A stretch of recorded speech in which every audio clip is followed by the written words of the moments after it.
Hello and welcome back to Nostalgia Dive. If you're new here, I like to talk about media from my past and see if it holds up to my adult standards. Adult is a funny word in this case since this video will be about a game mainly for kids. However, that didn't really stop me from making the Sheep Raider video. This time we'll be talking about Viva Pinata, a life simulation game and probably the only game from the company Rare that I've played and actually beat multiple times. I like to talk about my connection to the game. This could be a funny story or some memories I have that surround it.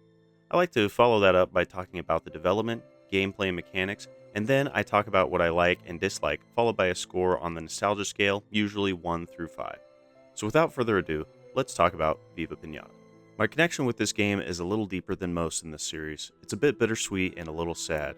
Before I continue further, this is a disclaimer for one person in particular, and that is my mother. I don't know if she watches these videos, but I also don't want her to take offense for what is said. I don't feel these feelings about her now, and I have no intention of hurting our relationship. The following is just my memories of these specific feelings and are meant to relate to viewers who may have similar memories or wish to jog their own. I love you, Mom. So when I first got into this game, it was also at a friend's house. This time, however, it was not my friend presenting this game to me, but his mother. My friend's mother suffered from strokes, so it was hard for her to have her mobility and memory. She had told me that it was recommended to have her play a game to assist in memory and possibly coordination. She had told me that she tried getting her son to play it and he didn't really play it with her much, but he did some eventually. Now, I'm not sure what compelled me to not be all like, tough shit lady, I'm going to go play Kingdom Hearts with my friend and ignore this game. But thinking back on it now, knowing what I do, I think it might have been a sense of attention from a motherly figure that wasn't abrasive. My mother at the time worked quite a bit, and we didn't really have any cohesive bond other than she was my only parent. When we did interact, it was mostly how I was doing in school, or if I completed this task, or if I'd done something wrong. I appreciate the hands off approach she would mainly have, but I never really got that emotional interaction. The hugs and kisses, the good jobs. She was busy being two parents at once, and I appreciate that so much more now than I did then. But my friend's mother was basically my second mother, the one that would always seem invested in what me and my friend were doing. If I talked to her about playing pretend or what we were doing on our game or any crazy ideas we had, she genuinely seemed invested.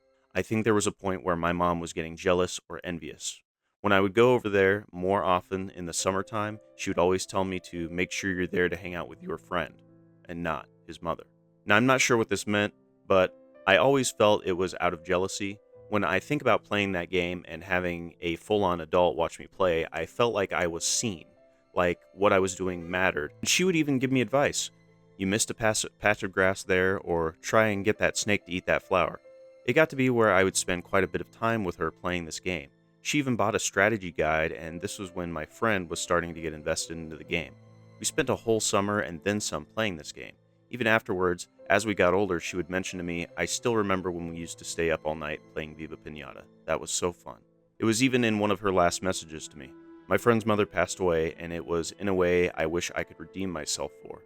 A month before her passing, she sent me a message, and I didn't even know what it had meant because of my lack of knowledge, but it said that she wanted me to check in on my friend. It had been quite a few years since we had talked to each other. We had already been out of school at this point, but she told me she was in hospice care. I had no idea what hospice was. I had no idea that it meant she was dying. I ignored the message. At this point in my life, I was so busy working all the time that I didn't even take the time to inform myself about what hospice was and what would come only a month later. She passed away. I found out from a post from my friend's older sister. I didn't know what I could do. I didn't know how to feel. Ashamed, mostly. I messaged my friend. I told him I heard that she passed, and I said I was sorry, and that if there was anything I could do for him, to let me know. We have only spoken about 3 times since then. This is one of the major reasons I decided this would go on Nostalgia Dive. Carrie, I love you, and I miss you. I hope that whatever pain you had felt in life is eased now. Clayton, thank you for the friendship. We may not speak to each other as much, but I still think about the times we had playing Viva Pinata, Gauntlet, Kingdom Hearts, Final Fantasy, Fallout, and all the other games you introduced me to or the ones I brought over. Let this video be dedicated to our late summer nights, our laughs, and most importantly, the motherly love and support we got from such a wonderful mother and human being. I also real quick want to thank you guys who are still watching for humoring me in this section, as it probably is a little depressing. Thank you. We will now move on to the development of the game. Viva Pinata is considered a life simulation game. Honestly, I would say it leans into the farming genre as well. For some reason, it reminds me a lot of Harvest Moon or the more recent Stardew Valley, only because of the farming aspect and raising animals, obviously. Originally, the game started out as a gardening game. This was all the idea of a guy going by the name of Tim Stamper, the co founder of Rare. You know Rare. Conker, Donkey Kong Country, GoldenEye, and, well, Banjo Kazooie. Yeah, Rare. So they began working on Viva Pinata while still affiliated with Nintendo. Once it was acquired by Daddy Microsoft, development got moved from the Pocket PC over to the original Xbox, and then to the 360 for its more impressive graphics ability. Rare wanted the game to have a unique style all its own, and that's when the artist decided on the pinata concept. This actually opened a lot more ideas for the company, as pinata could literally be anything, and the candy inside of them brought additional gameplay direction. Normally, Rare games had small crews, less than 20 or so, but for Viva Pinata, Rare grew up to 50. Microsoft wanted to pull more kids to their 360 console and thought the pinata motif would really sell it as a kids game. Even with a 50-man team, the game was thought to be incomplete upon release. This is only because publishers are the devil and Rare had to meet the deadlines. This allows us to receive a slightly better sequel later on known as Viva Pinata Trouble in Paradise, which I've also played, but the OG is the one I played the hell out of, so we will stick with that one for now. The game sold well, obviously enough to warrant a sequel, and even before the game came out, 4Kids, yes, the guys that turned Sanji Cigarette into a sucker, created a TV show based around the pinatas. It was tied so close to the game as it used the game's 3D models, and its episodes were approved by Greg Mayles, a key figure in Viva Pinata's game development. I never had watched the show, but supposedly it would give you tips and ideas on how to interact with pinatas in game. Viva Pinata was released on Microsoft Xbox 360 November 2006 for North America, Australia, and Europe, and later ported over to Microsoft Windows in November of 2007 for the same countries. This port was handled by another company. Unfortunately, the game was part of the Games for Windows Live program, which has made many PC versions of the game unplayable. From some of my research on the subject, I'm not sure if there is a patch that allows for such a thing, but people have said emulation is possible through Game Pass and Xenia, from what I can tell. All that out of the way, I can talk about Viva Pinata's gameplay mechanics. Viva Pinata plays in a semi-first-person perspective as you use various tools to take care of their little plot of land on Pinata Island. These tools are shovels, watering cans, seed packets, etc. You'll receive or buy upgrades for these tools which allow you to do more things. For example, at first, your shovel can only make seed holes, but after leveling up a bit, you can make ponds. All of these upgrades will also slightly or even drastically change the cosmetics of these tools. After a bit of play, you will also unlock shops. These can be a general store for a range of items, a worker who can build homes for your pinatas, a bounty hunter who can catch pinatas you have already had in your garden, and a mail service which doesn't work anymore since the internet-based stuff has been turned off. While playing, you will encounter pinata who will appear and come into your garden. There are a total of 60 different pinatas, each with their own variations or evolutions.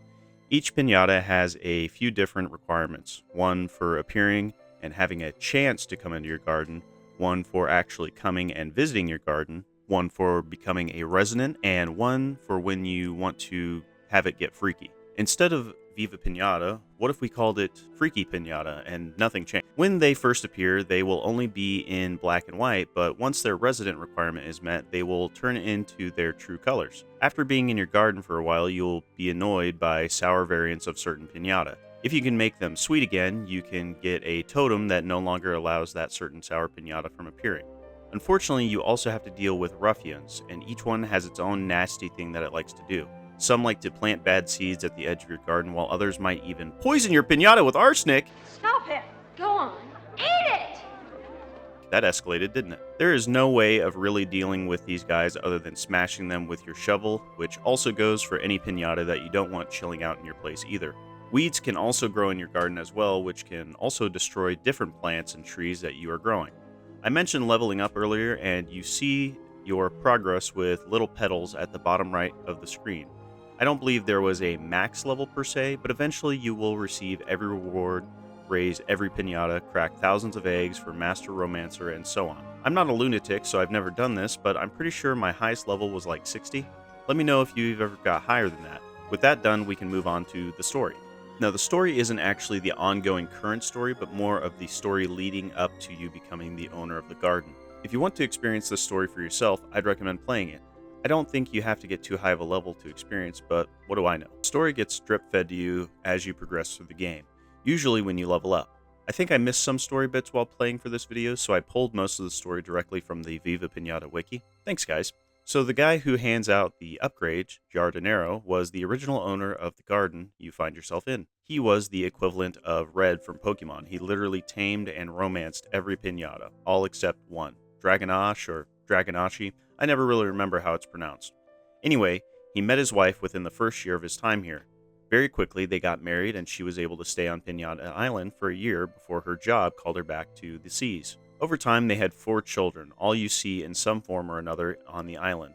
Stardust, Lithos, who you meet when you first enter the garden, who's bawling her eyes out, Storkos, the literal stork who brings the eggs for your pinatas, who be getting freaky, and the goat, Seedus.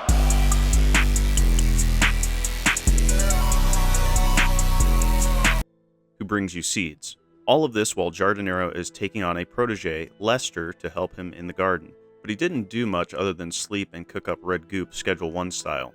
Lester locks in and tells his master about Dragonash-ish egg over on another island. So he and his wife set out to sea in search of this egg. But Lester fed Stardust, another up-and-coming master gardener, some red candy, the stuff that literally poisons and kills your pinatas, claiming to Stardust that it would lure Pinata much easier. By the time Jardinero came back, he was wheelchair-bound. He was informed very quickly that Lester had tricked him so he could cause havoc all around the garden. This is when he realized, damn, I shouldn't have left my kids with that creep. When he finally got back to the garden, it was severely damaged. Lithos explains to her papa that Lester drew Stardust into the jungle, and when he did, his ruffians came and destroyed everything, while taking all of his prized pinata and sending them to Lester, now going by the name Pester. This was when she mentions a weird guy going by Das Stardust hanging around the garden. Obviously, this is a transformed Stardust. They mention the mother is still fine, stating that she's still on an adventure. That, my friends, is when we make our walk down the trail to the destroyed garden, taking over and recovering the once lost garden, transforming it from a wasteland to a paradise once more. There's no real endgame. You can keep playing forever. I usually stopped playing once I got the Dragonash egg and hatched it, proving my garden dominance over the once great master. But you can keep going well after this if you want. So, let's move on to the goods and bads. So, I'll start off with the things I know outright. The game, for how old it is beautiful. It is probably one of the better aged Xbox 360 games. The colors and environment really pop, even if it's rainy or gloomy. The different amounts of pinata were also something to be admired for me back then. Seeing the grand amount actually made me think about when I had first ever got a national Pokedex, in probably my first or even second Pokemon game. It really makes you want to see all the different pinata. The NPCs, even the ruffians themselves, regardless of how annoying they were, I thought were designed very carefully and really kind of gave Pinata Island a unique culture all its own, even if its inspiration was pulled from pre-existing cultures. I think the only thing I didn't enjoy on my replay were the ruffians' constant invasion of my peaceful space, which was somewhat resolved once I had the shovel upgrade and was able to whack them effectively. There was also this weird thing which happened when you would pat the ground to make all the soil rich and fertile again, but sometimes there would be the tiniest little patch of wasteland that I couldn't pat down, and it would still be there until I got the shovel that let me dig ponds out, and then I could make ponds and then quickly fill it in again. Sometimes I'm not sure if this was the emulator or the game itself, but there would be some stuttering when creatures would attack each other with their random objects. I remember this happening on the 362, but I couldn't tell if I should be blaming the game or my 40-year-old Pentium computer, so I couldn't make a conclusion really. Now for a score here, I will give this a perfect 5. I may not come back to play this one every once in a while, but it had a level of cozy, and I have so many good memories of this that I have to say it was a staple of my great nights. Tell me, did you guys ever play this game? If so, leave a like and a comment and tell me which pinata was your favorite. I'd say personally for me, it would be the Fudge Hog. Anyway, if you haven't followed me over on Twitch, you should. We can talk about these videos. If you have recommendations for what should be in this series, or even to just say hello, I hope you all have a good one, and I'll see you next time. Peace!